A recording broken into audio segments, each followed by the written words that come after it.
국민 여러분, 저는 헌법제한 시민연대 상임대표를 맡고 있는 김영종이라고 합니다. 저희 헌재연은 헌법제한 시민연대의 약칭인데, 현재로서는 가칭으로서 설립을 준비하고 있는 발기인 모임을 갖고 있는 상황입니다. 그런데 이제 비로소 헌법제한 시민연대가 국민들 앞에 굉장히 관심을 받을 수 있는 그런 시기에 온 것 같습니다. 그것은 그동안의 헌법 논의가 주로 권력을 가진 자들, 또 권력층이나 기득권층에 특히 정치적 기득권을 가진 일부 세력에 의해서 헌법 논의가 되어 왔습니다.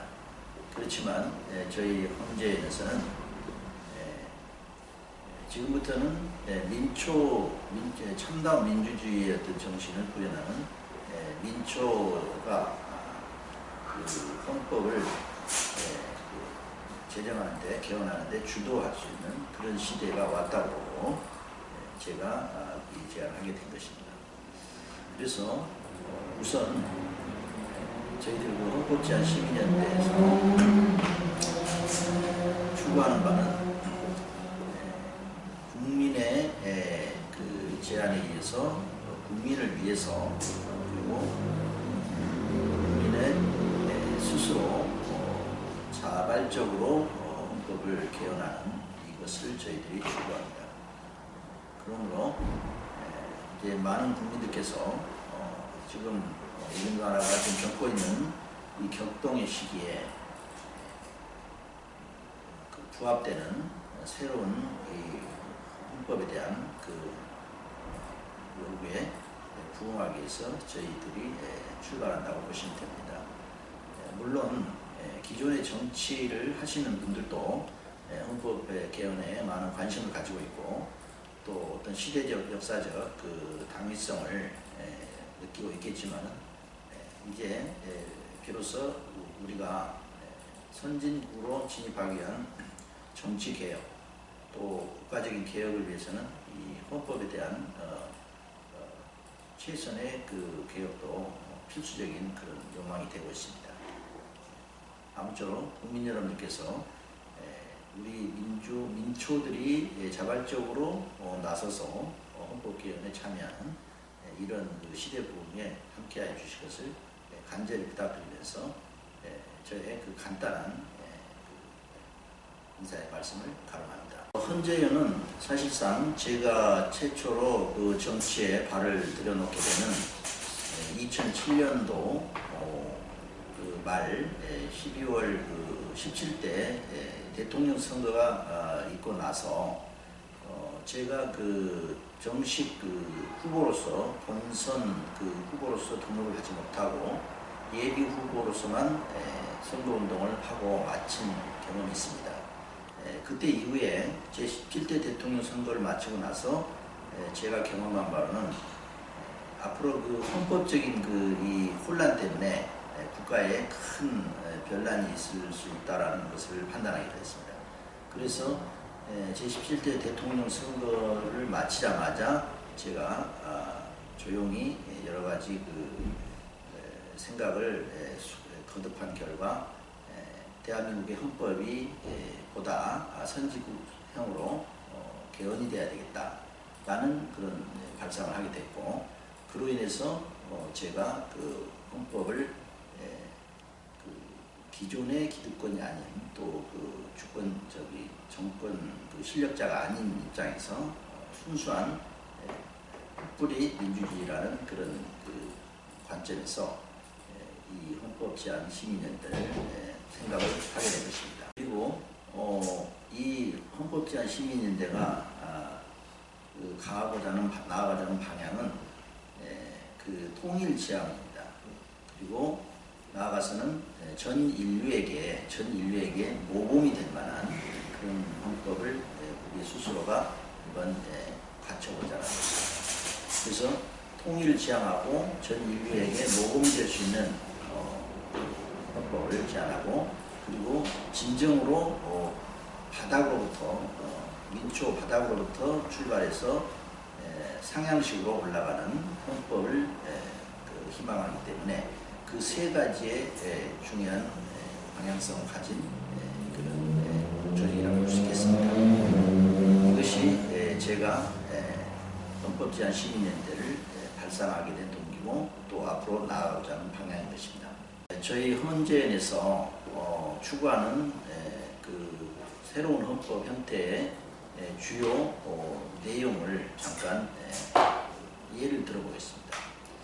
우선 첫째로 가장 중요한 저희 헌재위원회 제안의 그 내용은 기존에 지금까지 모든 전 세계 어느 국가든지 삼권 분립 형태로 중심이 되어 있는 그 헌법의 그 기본 골격을 저는 최초로 사권 분립이라는 새로운 개념으로 헌법을 제안하는 것입니다.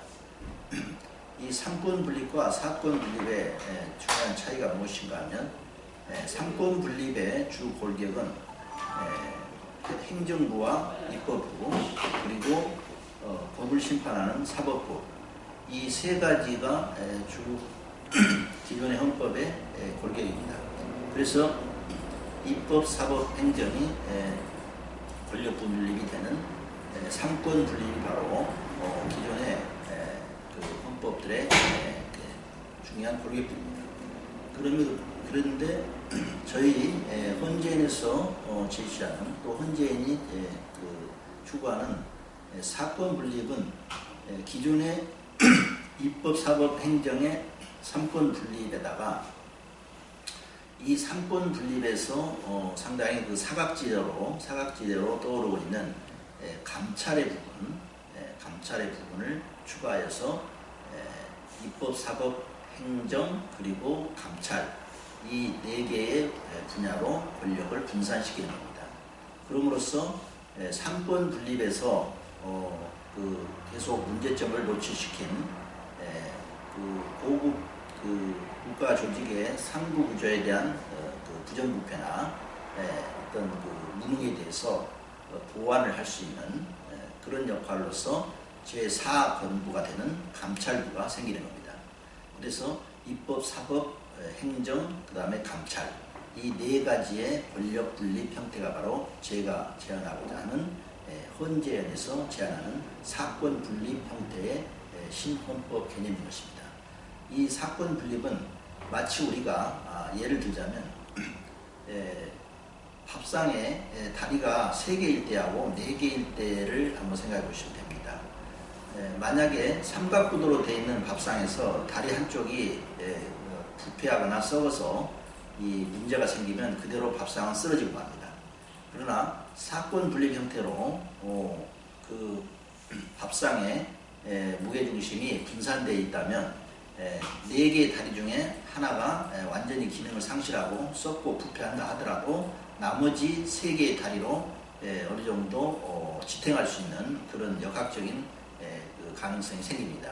자, 이것은 아주 간단한 예로 설명한 것이지만 사실은 우리의 지금 현실을 가장 정확하게 진단하고 있고 또 거기에 대한 가장 효과적인 또 최선의 보완책이 될 수 있습니다. 그러므로 인해서 이 사건 분립은 지금까지 감찰 기능이 행정부의 전권으로서 소속되어 있는 것을 당당하게 삼권의 권력 분립에 같은 서열로 올려놓는 것입니다. 그래서 결국 감찰의 기능이 국민으로부터 직접 그 국민의 대의민주주의와 또 국민 주권주의를 반영하는 그런 제4의 권부가 되는 것입니다. 그래서 이제 권력 분립이 그동안은 3개의 스펙으로 나눠졌듯이 4개의 스펙으로 분산되어서 국가의 보다 안정된 권력이 유지가 될 것이고 또 국민의 민주주의가 정말 더 효과적으로 실현되고 그리고 국민들의 뜻이 가장 빠르고 효과적이면서도 유효적절하게 반영되는 보다 더 발전된 형태의 새로운 민주주의 형태가 실현 가능해지는 것입니다. 그러므로 저희들 헌재에서 주장하는 사권 분립은 시대적인 여망이라고 볼 수 있고 다른 어느 나라에서도 이것을 구체화하지 못하고 역사적으로도 실현한 바가 없습니다. 물론 헌법별로 또는 국가별로 어떤 그 감시 감찰이라든가 또 어떤 부정부패를 어느 정도 처리하고 또 그것을 감시할 수 있는 기능이 부분적으로 있습니다만은 이것은 삼권 분립의 취지에서 삼권 분립의 파라다임에서 이루어지는 감찰과 감찰부를 아예 제4의 권부로 상향시켜서 사권 분립의 형태로 감찰부를 격상시키는 것과는 차원이 다른 것입니다. 그래서 이제 감찰부마저도 국민들이 직접 그 수장을 직접 선거로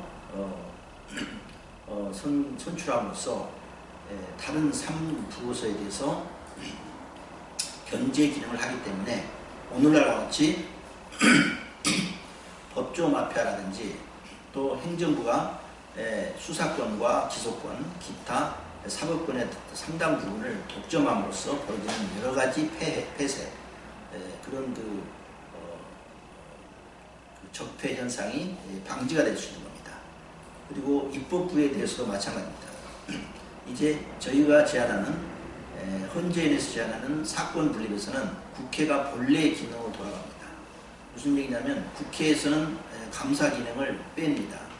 국회는 원래 본 기능이 법을 수립하는 것입니다. 제가 제안하는 사건 분립에서는 국회는 본래의 기능인 입법과 폐법, 개법 이 세 가지 기능을 주로 하고 감찰과 감시 기능은 감찰부로 이관하게 됩니다. 그럼으로써 독립적으로 국회가 무능하고 썩어질 수 있는, 부패할 수 있는 그 소지를 없앨 수 있는 거죠. 그렇게 되면은 결국 이제 국회는 국회대로 제 기능을 하고 행정은 행정부대로 그 대통령과 국가 수반을 중심으로 하는 국가 행정력을 집행하는 집행부로서 역할을 하고, 그리고 사법부는 이제 입법된 법률 내용에 따라서 그 재판을 위주로 하는, 심판을 위주로 하는 그 기능을 하면 되는 것이고, 이 모든 그 세 권부에 대해서 그 이제 부패할 수 있는 소지 또는 부정적인 역기능을 방지하는 역할로서 제4의 본부인 감찰부가 그 기능을 하게 되는 것입니다. 그래서 저희 그 헌재에서 제안하는 바로 새로운 헌법은 입법, 사법, 행정 그리고 감찰 이 네 개의 권부를 중요한 축으로 갖는 권력 분산 체제를 채택함으로써 사건 분립이라는 역사적인 새로운 개념의 새로운 파라다임의 헌법이 성립이 되는 것입니다. 헌재의 운영 방식의 대강을 말씀드리겠습니다. 헌재는 그 저희들이 내세우는 그 취지와 이념이 풀뿌리 민주주의에 두고 있는 것처럼 저희 헌재에서 제안하고자 하는 헌법의 기초 초안을 이루는 과정도 풀뿌리 민주주의로 갈 겁니다. 지금 대부분 헌법 논의를 하는 사람들은 주로 자기들이 모든 헌법의 그 조문과 기초와 대강을 다 준비를 해놓고 단지 다수의 국민들의 어떤 투표 내지는 이례적인 성격의 가부만 묻는 방식으로 헌법을 확정짓습니다. 이것은 굉장히 제가 볼 때 그 민주적인 그런 것에서 좀 벗어나 있고, 저희 헌재에는 어떤 방식으로 할 거냐? 저희들은 헌법 조문 하나하나를 우리 그 일반 국민들로부터 그 토론과 발제를 하는 그런 방식으로 할 겁니다. 그렇게 함으로써 이미 저희 국민들 속에 상당한 법 상식과 법에 대한 지식을 갖춘 일반 상당수의 국민들이 있는 것으로 이미 되어 있기 때문에 일반 국민 속에서 법 조문이 초안이 마련이 되고, 그 마련된 초안을 중요한 그 시민단체들과 연계해서 계속 토론과 발제 세미나를 진행한 다음에 상당 기간의 순환제 방식으로 그 주요 NGO 시민단체들과 그리고 또 법조계의 중요한 기관들과 계속적인 그 세미나와 공개 세미나와 토론을 거쳐가지고 이 정말 민주주의식으로 또 풀뿌리 민주주의답게 헌법 법률 하나하나를 입법하는 이런 과정을 통해서 헌법의 초안을 마련할 생각입니다. 그렇게 해서 어떤 이미 그 소수의 전문가가 작성을 해놓고 또 소수의 기득권자들이 1차적으로 자기들끼리 의기투합해서 자기들이 이해관계를 반영하는 그런 헌법을 만든 다음에 국민들한테 가부를 묻는 국민투표를 하는 그런 기존 방식이 아니고 아예 헌법 전문부터서 철저하게 그 풀뿌리 민주주의식으로 일반 시민들로부터 청문을 하고 또 일반 시민의 제안을 받고 또 일반 시민들로부터 직접 조문을 해서 저희들이 그 초안을 마련하고 또 각 모든 법률 항목에 대해서도 그렇게 할 것입니다.